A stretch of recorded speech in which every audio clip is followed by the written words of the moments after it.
Greetings all, Ferrariman601 here. Welcome to another 1/400 scale diecast model aircraft review of this from Gemini Jets, the Boeing 767-300ER, here in El Al colors.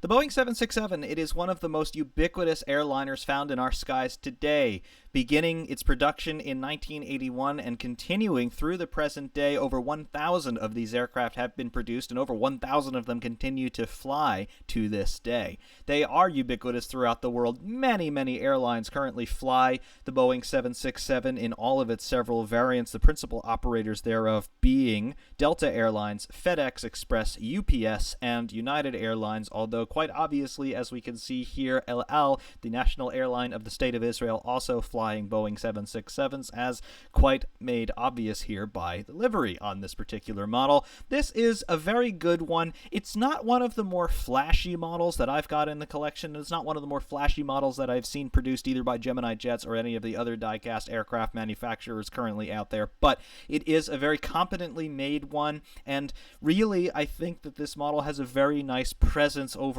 in a collection of civil jets. It is a very successful airliner. It is very indicative of the current design trends in the civil aviation industry, and, well, it's just very much made extremely well, as we shall see henceforth. So sit back, relax, and make sure your seat backs and tray tables are in the upright and locked position as we embark on our journey through the 767. Before we take a closer look at this model, though, let's take a look at the box in which it came. Coming into frame here, there we go. Here is the Gemini Jets box at very close range, as you can tell. First off, obviously, front and center on the top panel, we've got a rendering of the Boeing 767-300. Very nicely rendered there, and basically the same size as the actual model itself. Up in the top left of the box, Gemini Jets logo, and then, of course, their slogan, made for collectors by collectors.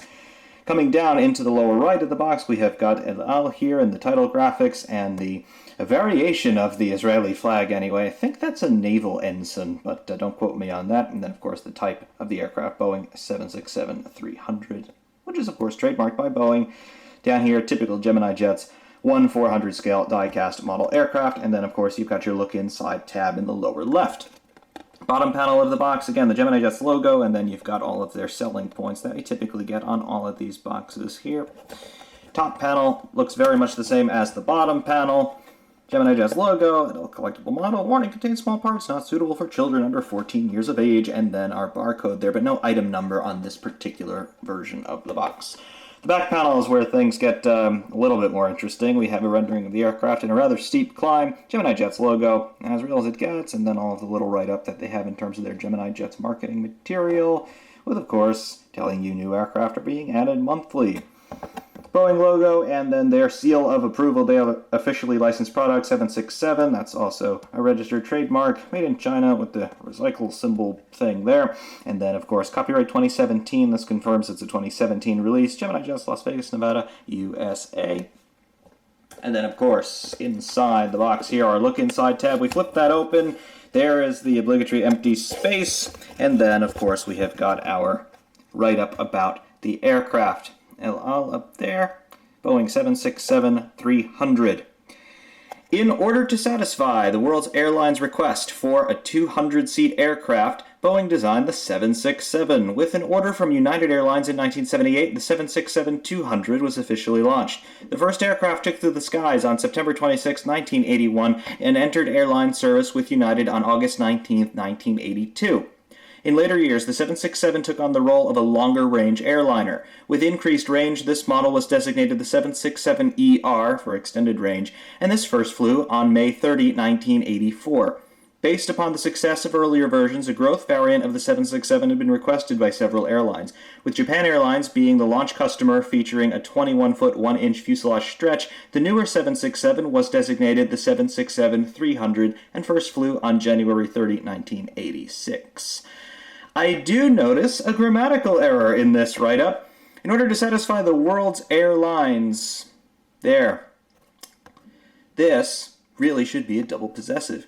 In order to satisfy the world's possessive airlines, possessive that should be. Requests of the world's airlines. A request of the airlines of the world. Yes. Anyway, Here we have our typical schematic view in these boxes. Boeing 767-300, length 180 feet 3 inches, height from the bottom of the gear to the top of the vertical stabilizer 52 feet exactly.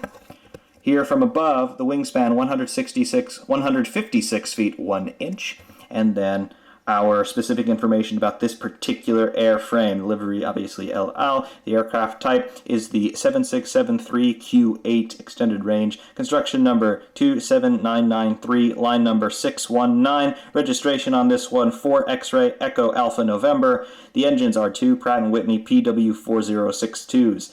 First flight of this particular aircraft was on the 19th of June 1996. Delivery date was 11 October of, they say, 15, as in 2015. Is that accurate?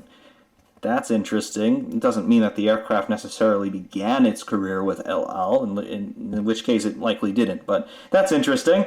Empty weight, 179,000 pounds, cruising speed 530 miles per hour, range 6,500 miles, seating for this particular configuration is 250 in mixed class or 351 in high density. That about covers it, with the box replete with the slight grammatical error that I noticed there. Interesting. To expand a little bit from what the box was able to tell us, the Boeing 767, it is a wide-body twin-jet airliner produced by Boeing, based in Washington in the United States. Its first flight was on September 26, 1981, and it entered service with United Airlines on September 8, 1982. And since then, the 767 has been an unbelievably successful airliner, wildly successful, you may even be able to say. 1,187 767s of all variants have been produced since 1981, and they continue to be produced today. That 1,187 number is current as of 31 May of 2020. Unit cost on the 767-300 as we see it here, $217.9 million US dollars per 2019 dollars. The freight variant of the 767, the 300F, slightly more expensive at $220.3 million. The 767, it has had 200, 300, and then 300ER variants, 300F variants being produced throughout its career. We also have a few special variants of the 767 out there, the E767 being produced for the military, as have been the KC-46 Pegasus, the KC-767, and the Northrop Grumman E-10. So we have civil variants, we have military variants, we have all sorts of different variants of the 767. It's a very versatile aircraft, and of course, because of that versatility, it has been able to be very successful in terms of being an airliner. More detailed specifications will follow here on the 767. Of course, given the overall macrocosmic design of an aircraft like this, it is a wide body, it is a twin-engine jet. This is basically the schema that we have seen for a while for most medium to long-range civil jets, and it is definitely the one that we're going to see in the future with all of the larger jets, particularly the quad-jet ultra-wide bodies, maybe beginning to be phased out, currently at very least, in the airline industry. We'll see what the future holds on them, but aircraft of this configuration have been very popular for about 30 years now, and of course this aircraft coming from the early 1980s in terms of when it started to enter service, and we're continuing to hone this design with aircraft like the 777 from Boeing, the A350 from Airbus, the 787 from Boeing, and it does seem like other manufacturers who are still playing in the civil jet business, they are going to have this twin-jet wide-body design going forward into the future. Overall specifications, though, on the Boeing 767, though, in terms of the 300 variant as we see it here, cockpit crew only 2. The 767 was one of the first civil jets designed from the ground up with a glass cockpit. So in other words, most of the instrumentation in here, most of the displays that the pilots are going to be looking at, it's all digitized. Very few analog gauges will be found in a glass cockpit. Just a few, perhaps, for redundancy in case you have avionics problems. But a glass cockpit was part of the initial design brief for the 767, and that was one of the things that enabled this aircraft and continues to enable this aircraft to have a flight crew of only 2. There, the minimum required to operate this aircraft. In 3-class configurations, seating capacity on the 300 and 300ER variants are 210 passengers in 2 class configurations. That goes up to 261, and with just 1 class economy seating, we have up to 351 seats available on the 767-300. Of course, that's going to depend greatly on how many aisles of seats are being filled at any one time. It's a twin-aisle aircraft. There's a center aisle of seats, though, that's somewhat cramped, but it can be utilized for passengers to bring that capacity up to 351. Cargo volume on the 767-300 is 4,030 square feet. Length overall on the aircraft is 180 feet 3 inches. The wingspan 156 feet 1 inch. I messed that up on the box too. Overall wing area 3,050 square feet. The wings are swept back at 31.5 degrees. The fuselage exterior is 17 feet 9 inches high. The interior height there 16 feet 6 inches. The overall width of the cabin there is 186 inches. That's 4.72 meters. So there you go in terms of the overall specifications with the fuselage and the cabin interior width there. Maximum takeoff weight on the 300 is 350,000 pounds, and of course that's going to be accounting for fuel and payload. Maximum payload capacity is 88,250 pounds. The operating empty weight of the aircraft, 189,750 pounds. Fuel capacity, these ratings are for the extended range version. We have 16,700 all the way up to 24,140 pounds, going from the standard range to the extended range there. That is in U.S. gallons, so 24,140 gallons there on our fuel capacities there. In weight, that ranges all the way up to 161,740 pounds, or 73.4 metric tons. Overall range on this aircraft, the Dash 300, 3,900 nautical miles, or 7,200 kilometers.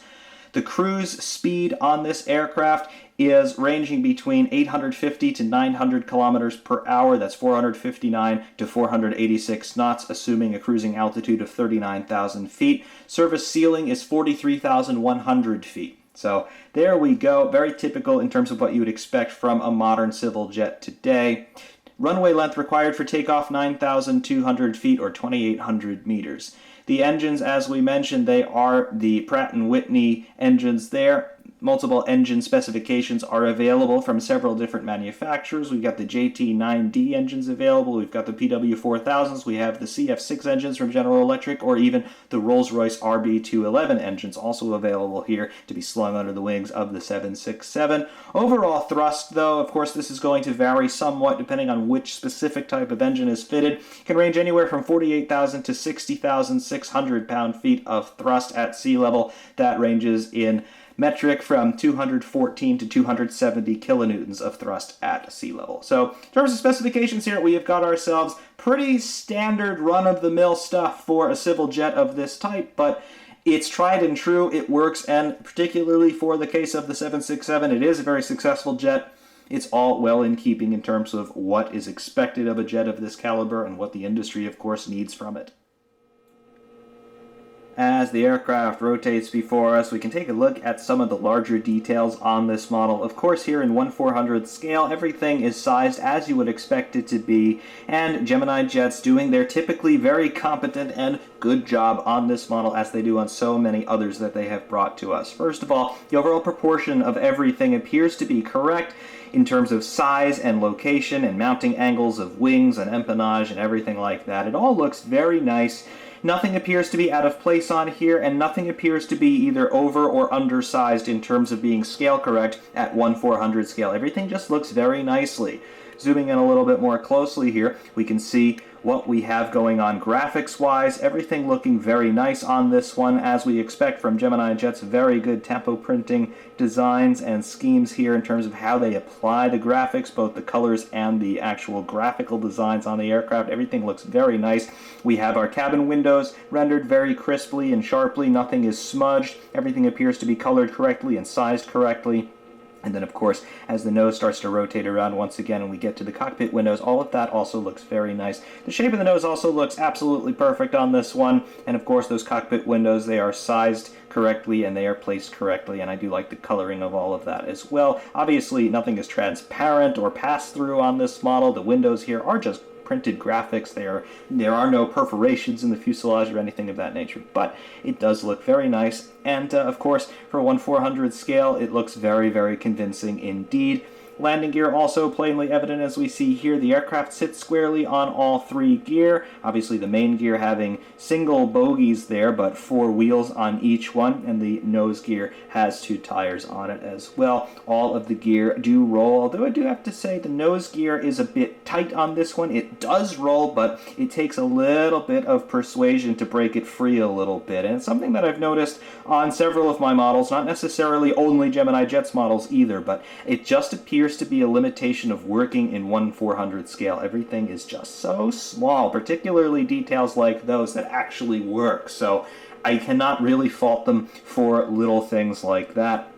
Everything, though, really is very nice. Scaling and detailing inside the engine nacelles there, and of course we'll take a better look at that as we stop the rotation later on, but everything looks good. Fan blade detail inside the engines looks very nice, and then of course along the sides there, the scaling of everything looks good, and then around the exhaust side of the engine you can see the exhaust cone in there, just adding a little bit more detail with some ancillary parts. Looks good. The wings, the wing tips here obviously passing by, you can see the strobe there on the wing tip, and of course all of the leading edge detail with the slats, and then the trailing edge detail where you've got the flaps. Everything looks good there, and of course along the top sides of the wings, as we'll look at later on, you'll be able to see the spoiler shut lines as well. All that looks good.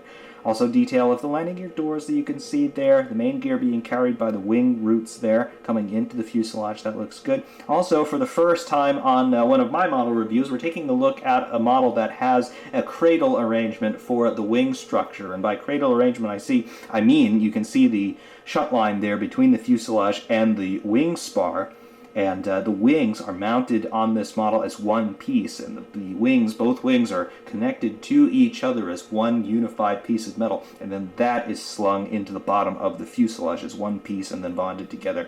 Looks good, and the size, the form factor of this model being smaller than the other models that we've recently taken a look at on the channel, that makes sense in terms of making that production decision to make this a cradle arrangement versus mounting the wings directly into the side of the fuselage with their own little slot mounting points there.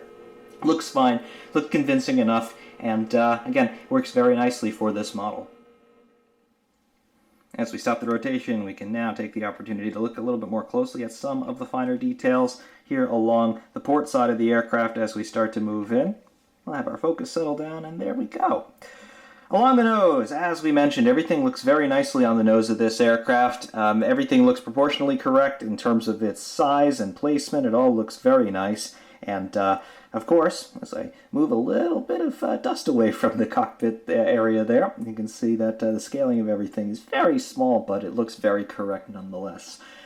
Nose tip in the aircraft, you can see that we have got some detailing around the radar dome. You can see little shut lines there where that panel would attach to the remainder of the nose structure. Obviously, that would be a service hatch that could be removed to service the radar equipment or to replace things as the aircraft gets updates throughout its career, so that all looks good. Along the sides there, we can see some ports here for air data sensors, so pitot tubes for your ambient pressure, for your altimeters, and then airspeed indicators and things like that.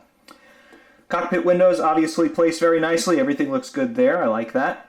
And then, of course, your main entry and exit door. That looks good in terms of the printing. You can see the handle detail on the door and alongside the door. All of that looks nicely. And then we have got ourselves our graphics here for our titles. El right there, rendered in Latin script and in Hebrew.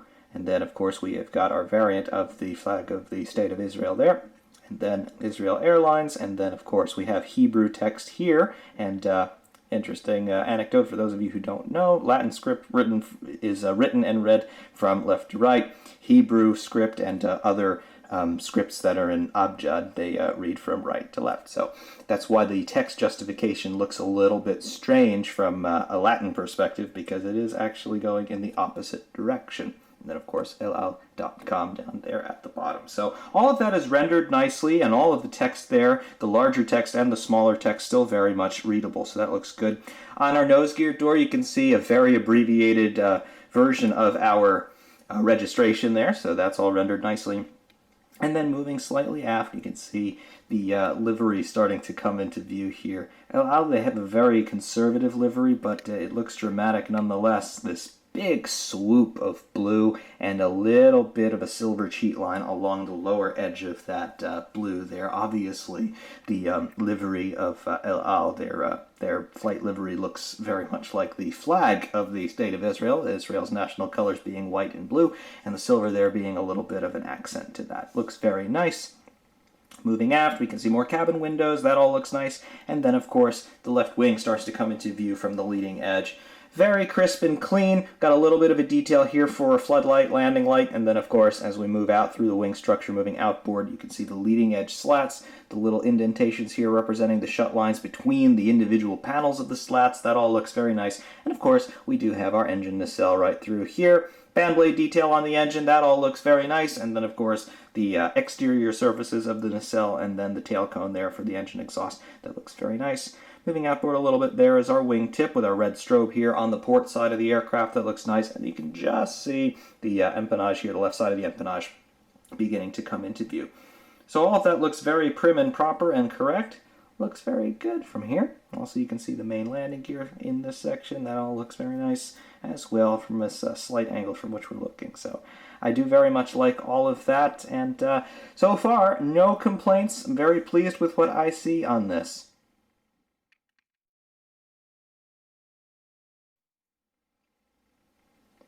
Take a port side view of the aircraft from directly side on. We can zoom in a little bit more.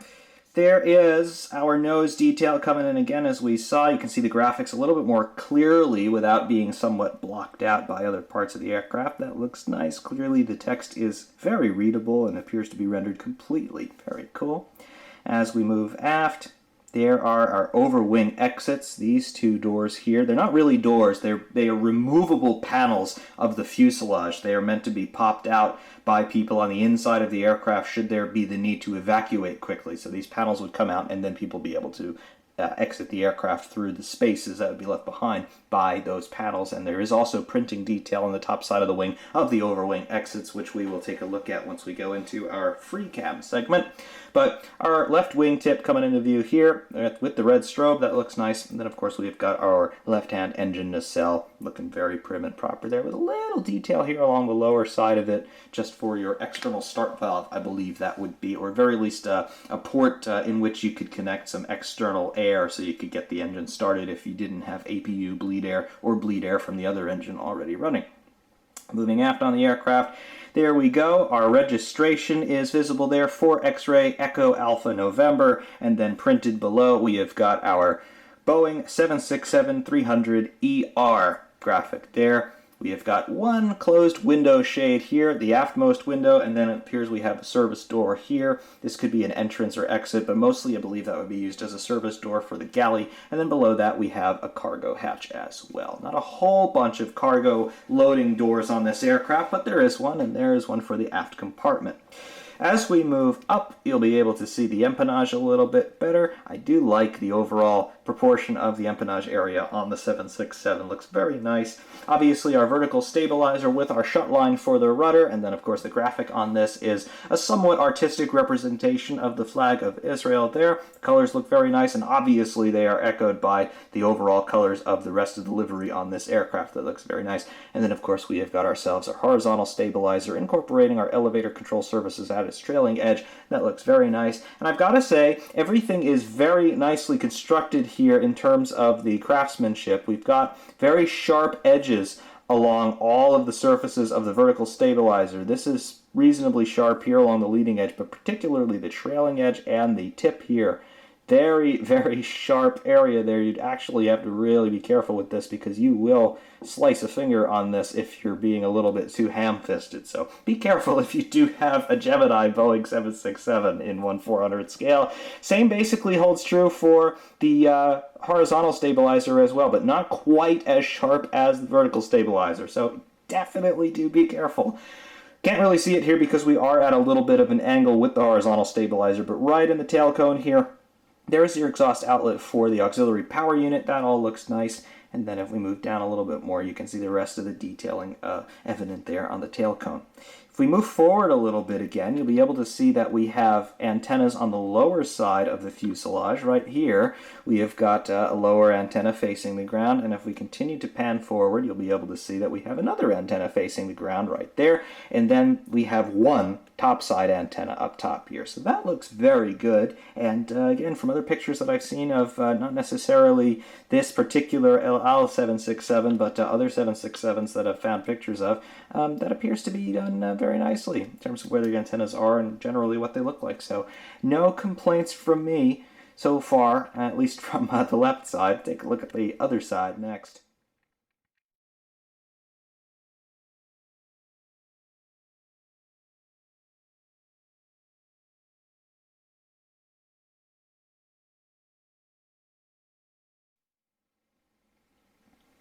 Take a look now from the starboard side of the 767. We'll zoom in again. Basically, the same details on the starboard side as are on the port side, but some slight differences.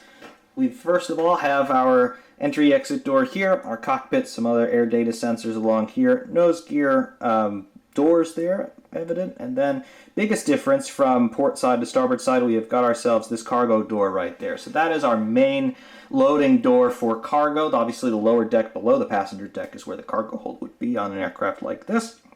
Title graphics again, Israel Airlines, then the Hebrew text, which I assume also says Israel Airlines or the closest equivalent thereof, and then of course we have got our passenger cabin windows. Looks very nice. More overwing exits along this side, as you can see right here. That all looks fine.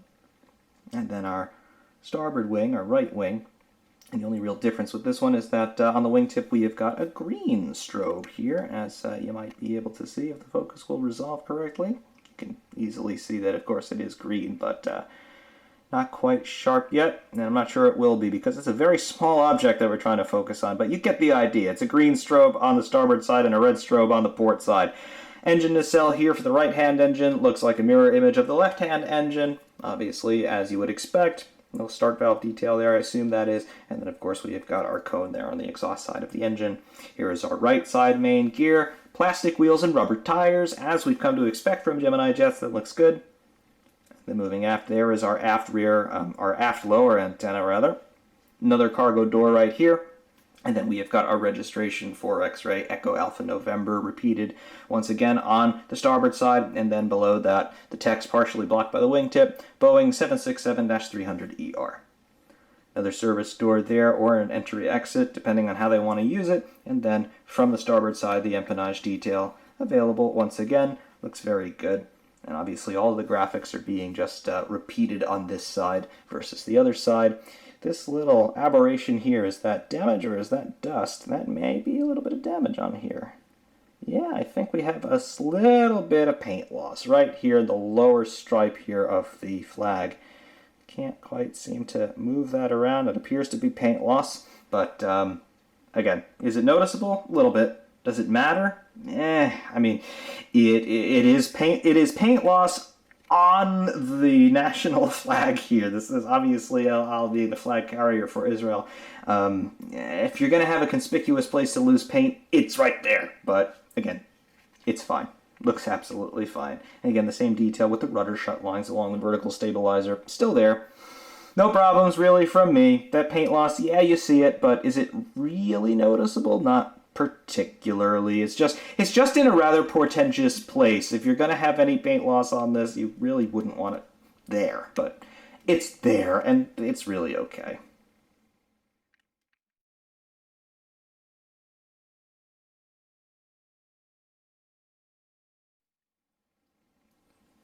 Coming in for a nose-on view of the 767. There we go. First of all, we have got our nose detail, our cockpit windows, and all of that looks absolutely fine. No issues from me. Looks pretty smart and prim and proper. Very nice shape of the nose on this aircraft as well. And also just below the cockpit windows, you can see that we have representations of the windscreen wipers. Looks very good.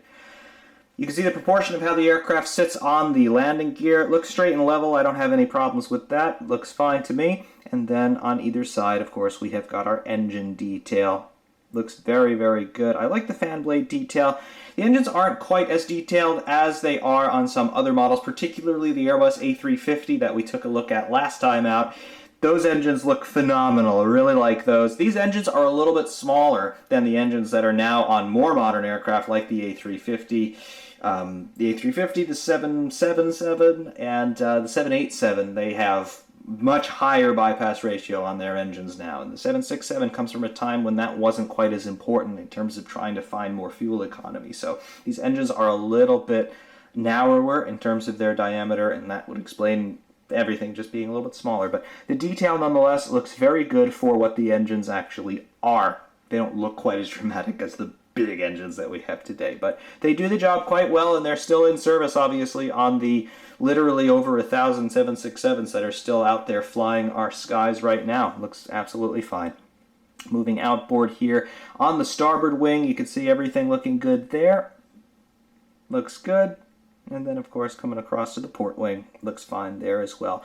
Also notice that you don't see any end fences on these wings, no winglets, no sharklets, or anything else that they're trying to call them. This is just a straight wing from the wing root all the way to the wing tip. It works well enough. You do have some wingtip vortice problems that are caused by this, obviously. You get the swirling coming around the back, and really that manifests in two ways. It manifests in drag for the aircraft producing them, but it also manifests as wake turbulence for aircraft following behind, particularly on takeoff and landing. So clearances are required here, separation is required, and that's not just a 767 thing, it's also a 757 thing, which historically has had more instances of generating a lot of wake turbulence than the 767, but really all large aircraft are going to generate wake turbulence, which means that air traffic control and the pilots themselves in some cases have to ensure that they are maintaining a safe following distance in terms of entering or exiting a traffic pattern, approach, landing, takeoff, everything like that. So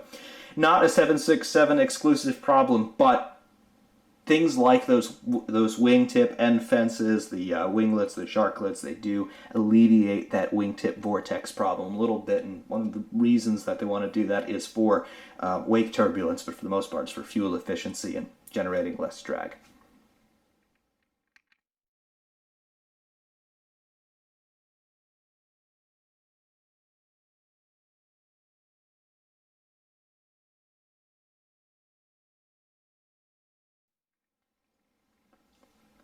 Now to take a look from the rear, zooming in toward the tail cone, you can see the auxiliary power unit exhaust. That's all rendered very nicely. I do like that. I'm trying to set the focus here.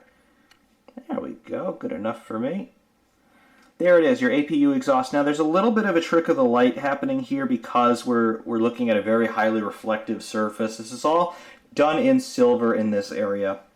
And it's not three-dimensional in the sense of the darker area is open. It's just the way the reflections are falling back into our eyes right now. But the center there, that is an absolutely minuscule opening right there. So that is actually open, and the rest of it is just that silver paint, and the reflection is looking the way it is because of the color of the turntable that the model is on. So that's why it may look a little bit peculiar. But no, it's all closed, it's just paint there. So that accounts for some of it. Moving outboard, the rest of the empennage, the horizontal stabilizer, you can see where those winglets, or really they're wings in their own right, but you can see where the horizontal stabilizers are mounted into the tail section of the aircraft. That all looks fine. In addition to the mounting slot for the vertical stabilizer up there, and if we move up, you can get a little bit more of a sense of the proportion of all of that, the horizontal and vertical stabilizers together there. Nice. Moving down, you can see the landing gear once again and how the aircraft is sitting on the gear. That all looks well and good and reasonable to me. Very nice. And then, of course, we have got the exhaust sides of both of our engines. Looks good. There are a couple more ancillary parts added in there to the exhaust side of the engine just to enhance the detail a little bit. All looks well and good to me. No problems with anything there. And also the trailing edges of the wings is something we haven't really taken a look at yet in detail. You can see the shut lines here for the flap slats and spoilers there along the top side of the wing, and of course the trailing edge of the wing as well. You can see that detail on both sides of the aircraft. Looks pretty good to me. No problems there. And yeah, I like all of that. Looks very, very good. Very much like that. A whole lot. Marvelous. Taking the camera up freehand, take a slightly closer look at some of the finer details on this aircraft. First of all, the nose, quite obviously. See, the graphics here have been done very, very nicely. I really also like the title graphics on this aircraft, and if the earlier shots didn't quite make this evident, we're not just looking at blue and black here, we're actually looking at blue and silver, so there is actually no black anywhere in the livery of this aircraft, just the lighting and the reflections in particular may have made it look that way a little bit earlier on, but you can see the Latin text there is in blue and the Hebrew text is in silver, so that looks very nice, and obviously it is mirroring the rest of the aircraft in terms of the coloration, so that looks nice. Also, you can see some more of the ports along the port side fuselage. Looks good. Our nose structure, our landing gear, nose gear there, it looks good. Nose gear wheels, nose gear doors as well, looks good. And then moving aft. Now, here are the overwing exits that we mentioned earlier. You can see the panels that would punch out from either side of the fuselage, and then you can see the graphics that are painted on the top surface of the wing.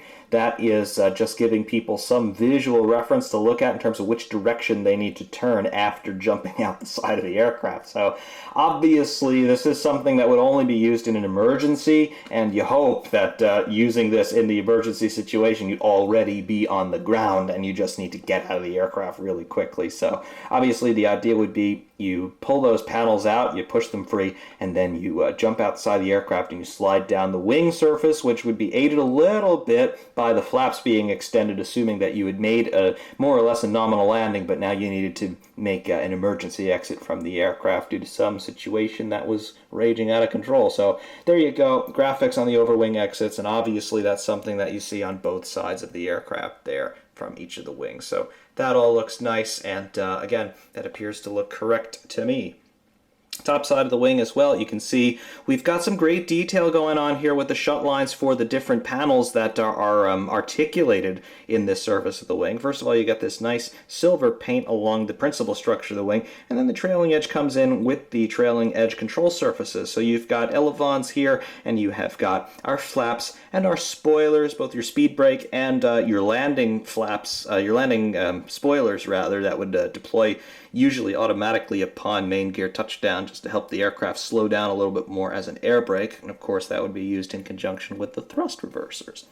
Speaking of thrust reversers, they're found on the engines, and here is the left-hand engine. That looks nice. I like the three-dimensional detail there on the fan blades there. That looks good. These are not see-through in terms of being open somewhat throughout their entire structure, unlike the engines that we had on the A350. But they look good enough, and they do look correct. I also do like that silver band that is painted around the inlet side of the engine. Looks very, very nice. Of course, the engine nacelle detail and the pylon to which the engine is mounted to the underside of the wing. That looks good. And then nice silver detail along the exhaust side of the engine as well. The two-tone silver detail looks very good. Wingtip there with our red strobe for the port wing, and then of course through our tail section there for X-Ray Echo Alpha November Boeing 767-300ER. Looks good. Service door on the rear, and then the empennage, vertical and horizontal stabilizers. Looks very nice. And then tail cone with the Apu exhaust with the silver paint around it. That looks very nice. Really, I do very much like this aircraft. I like the livery in particular. It's very conservative, very simple, but it just looks very stately. Very much enjoy that. Top side of the fuselage, there is our locator beacon there, just for visual information in terms of where the aircraft is, particularly at night. That would be highly visible. And then we have got our forward topside antenna, and it's our only topside antenna, at least the only one modeled here. Then moving back. More representations of other antennas there, but they're just graphics, they're not actual structure. And then vertical stabilizer coming into the tail cone there. Looks very nice. I do like all of that. And then of course the top side of the empennage with our horizontal stabilizer with the shut lines for the elevator control. That looks good. And then the shut lines across the vertical stabilizer for the rudder. Looking fine. Starboard wing looks absolutely identical to the port wing, with the exception of us having our registration doubled here on the wing for X-Ray Echo Alpha November. Looks good. And then, of course, your shut lines for your flaps and your slats and spoilers. Looks good. Right-hand engine from above. You can see how the nacelle is mounted to the pylon. Looks good. And seeing that again here on the left-hand engine. Looks very, very nice. Looks very nice indeed. I have no problems whatsoever really with any of the details on this model. Definitely it is a nice one. It's more or less a conventional sort of aircraft and a conventional sort of model, but I just like the overall presence that this one has. And from the starboard side of the aircraft, again, just a little bit more closely in on some of the details. Looks good. Once again, everything looks good. I really like the rendering of the Hebrew text in particular. I can't read Hebrew at all, but it looks good and it appears to be readable. Those of you who speak Hebrew, let me know if that is actually readable, but it does appear that everything is readable there. Wing geometry there with the cradle arrangement coming in. Looks fine. Looks absolutely fine. Moving outboard. Looks good. There's your green strobe. No issues with any of this. And then toward the tail, there's a little bit better view of the graphics there on the starboard tail. Registration, Boeing 767-300ER. Looks good. And then the starboard side of the vertical stabilizer. This was the absolute only fault that I found anywhere on this model. You can see the lower stripe there on the flag of Israel. You can see that the blue has been interrupted with this jagged break in the paint, and I don't know if that's overpaint or if it's an actual paint loss of the blue exposing the white underneath, but it more so appears to be a paint loss of the blue rather than an overpaint of the white. So that's the only fault or flaw or anything that I can see on this model. It's that. Unfortunately, it is on what is the focal point of the livery, but still clearly recognizable as to what this livery is attempting to represent. And again, it is just what it is. Looks fine to me, though, really, in the grand scheme of things. I don't think it's really necessary to fault it too much. They make a lot of these models, and from time to time things like these happen. And I mean, I have model cars which are larger than this and a larger scale than this that have flaws that are bigger than this. So if I'm really going to be nitpicky about something, it's not going to be that, but I do just want to point it out. And obviously, if any of you have this model or similar liveried either 767s or other El Al aircraft by Gemini Jets or any other manufacturers, let me know how the paint is on those, because every now and again there is a run of these models that's done of a particular type or in a particular livery where people consistently say the same thing about them, not necessarily in flaws or faults per se, but just little things that seem a little odd about them. So let me know if that has been the case here with this one for any of you. Obviously this is a 2017 release, so it's a little bit older now, so I don't know, maybe this one is not as well known, but there it is nonetheless. 767 looks good, and definitely like it. Again, for me, it's not a particularly special aircraft, but it's a very successful one, and the presence that this one has, it's very muted and stately, and I like it a lot. And in particular, knowing what an influential design this has been in terms of influencing what other aircraft have done after it, particularly the Boeing 777 being basically the next evolution of this idea, and now going into aircraft like the A330, the A350, and of course the 787. We've got ourselves a very much a trendsetter here. I like that a lot. So there it was, in 1/400 scale by Gemini Jets, the Boeing 767-300ER.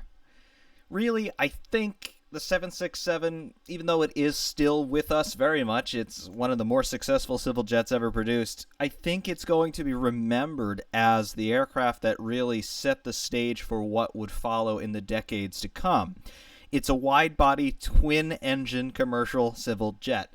And what are we seeing being produced today in aircraft like the A350 and the 777 and the 787 and more designs that I'm sure will be forthcoming in the years and decades to follow? We're going to see more wide-body twin-engine jets. So for this particular type of aeronautical architecture, this really was the first example of that design. Yes, you could say that the 757 was also a very similar aircraft, but that's a narrow-body jet. This is a wide-body jet. It was the first time that Boeing started to play in this world of twin-engine wide-body jets. Of course, the 747 being the ultimate wide-body at the time, and now, of course, aircraft like the A340 and the A380 following the 747 in that quad-jet design. But that doesn't appear to be the way that things are going to be moving forward through the future. This is the design that's going to be the most economical and the most profitable for airlines as we move further into the 21st century and different concerns start to become more relevant in terms of efficiency, fuel economy, things of that nature. And of course, trying to get the most bang for your buck in terms of how many gallons of gas do you burn versus how many seats can you fill. That's what this overall architectural schema is designed to do. And it does it very effectively because, again, we see this design being reiterated with gentle updates and gentle changes to the overall basic plan as we continue to evolve in aeronautical engineering. So, really, the 767, I think it's the trendsetter in terms of what civil aviation has become, and I think it's going to be really the benchmark that everybody aims for as design continues to progress through the now almost the latter part of the 21st century. So, interesting to look at this in the context not only of its time, the early 1980s when the designs first started to fly, but in the modern era, and then I would say most likely within the next 10 years or so as the 767 begins to be phased out in favor of other aircraft like the 777 and the A350. I think that this is going to be one that we look back on and say, that was the beginning of creating the modern state of the industry. So the 767 by Gemini Jets, it's a wonderful model. Unfortunately, as a model, this particular example has that one tragic paint flaw, I would say, right here on the starboard side of the aircraft through the lower bar there in the Israeli flag. But other than that, it's a wonderful model. Assembly is great. 100% die cast throughout. Absolutely recommend this one as a 2017 release as well. So if you can still find one, definitely consider it very strongly, particularly if you are a fan like me of El Al and their very conservative but very dramatic livery all the same. Until next time, though, I do hope that all of you enjoyed. Ferrari Man 601 saying thank you very much for watching, and of course, we will see you soon.